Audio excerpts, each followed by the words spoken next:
world seems like an attack on Christianity. Thanks to the neocon project, virtually the entire ancient Christian population of Iraq was eliminated. The U.S. government, under several presidents, has funded effectively the killing of Christians in Syria. And this continues throughout the Middle East and in Eastern Europe. In Ukraine, the most obvious example.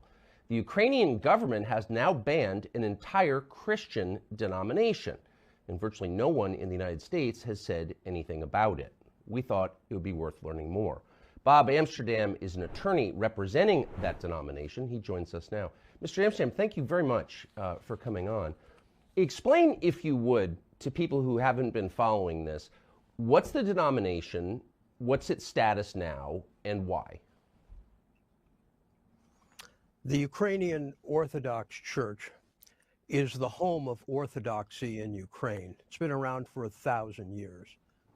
5 years ago, the Ukrainian government, in its wisdom, set up what is called an autocephalous church, an independent church, independent of any connection to Russian canons, and decided that that church should replace the spiritual home of Ukrainians.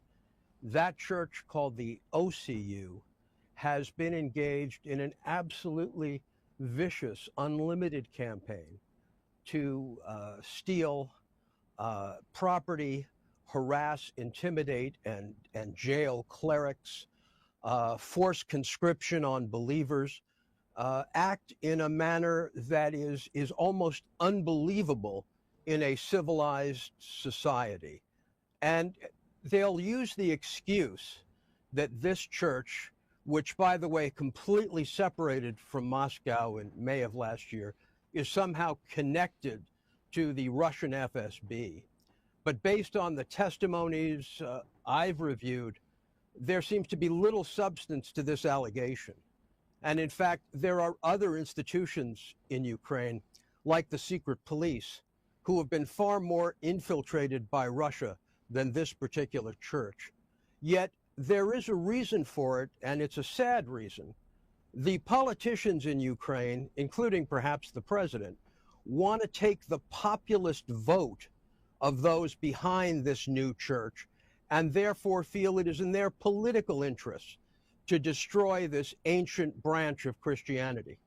And I absolutely can tell you that the damage that has been visited on the leadership of this church, including 5-year jail sentences for 75-year-old clerics, just astound you that in the 21st century, a country that wants to join the EU would ban a religion, let alone an ancient Christian form of that religion.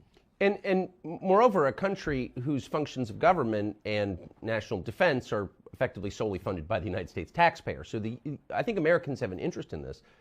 And if you ask Christian leaders in this country, and I have, shouldn't we be concerned when the Ukrainian government, which we're all for apparently, is banning a Christian denomination? They just say, well, no, they're not really Christians, they're Russian agents.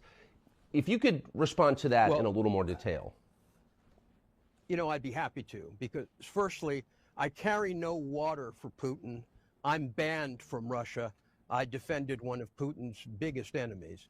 And it is very hard for this particular branch to obtain counsel because people are so afraid of being connected to Russia. We have mobilized so much hate and animosity towards Russia that it is completely obscene. And there is a huge PR ban on saying anything that is critical of the Ukrainian government or President Zelensky. And as a result of that, we fail to understand the context of internal Ukrainian affairs.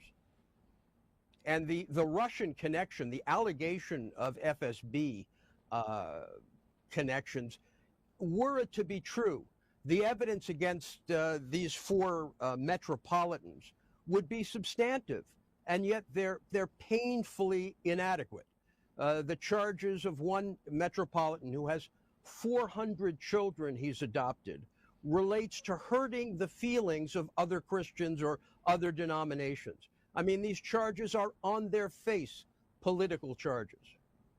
So as an attorney who's operated in a bunch of different countries over many decades, and I would encourage people watching this to look up your resume. I think it speaks for itself. You're not an agent of the Russian government. It seems to me that it's like prima facie unacceptable for a so-called Western liberal government to ban a religious denomination. I thought that was a traditional red line. If you're doing that, by definition, you're authoritarian. Am I missing something? Tucker, not at all. There is no basis under the Ukrainian Constitution or under international law or the laws of war or Ukraine's own resolution in terms of limited rights during the war for the banning of a religious denomination. And, on our Departures podcast that we actually have a lengthy interview where we explain all of this. This goes beyond anything acceptable. It's a violation of the EU Charter. It's a violation of the Copenhagen criteria that the Ukraine would have to satisfy to enter the EU. This has nothing but a Tammany Hall local political logic. And I have to tell you, frankly, I'm a Jewish person. I do not understand how it is that Christian leaders are not up in arms, because I think their silence on Ukraine is dangerous for Christian denominations throughout the world.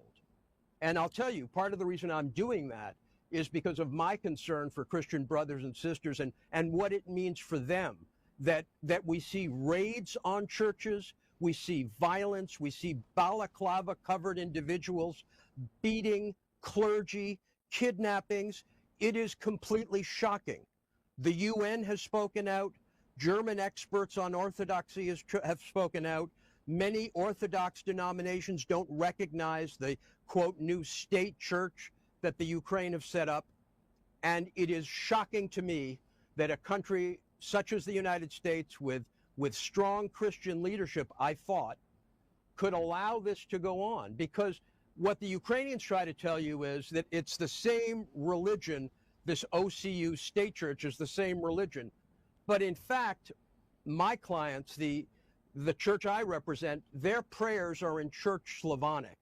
Their liturgy is different. And I can tell you, as somebody who is not a youngster, were somebody to come into my church or synagogue and change the language and change the leadership, I would be horrified.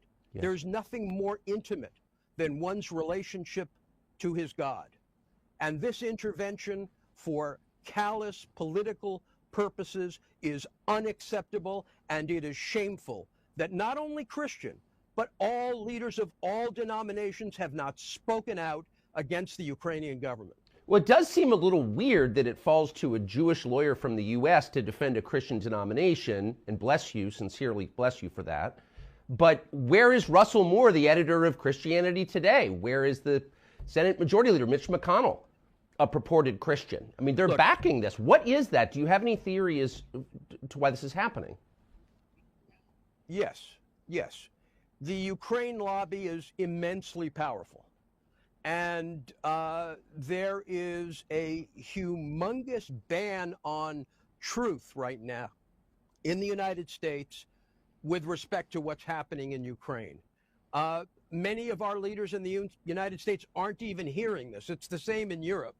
You cannot get through the massive PR machine that the Ukrainians have put together. And, I'm on their side. I am absolutely pro-Ukraine in terms of the devastation they've suffered as a result of the war.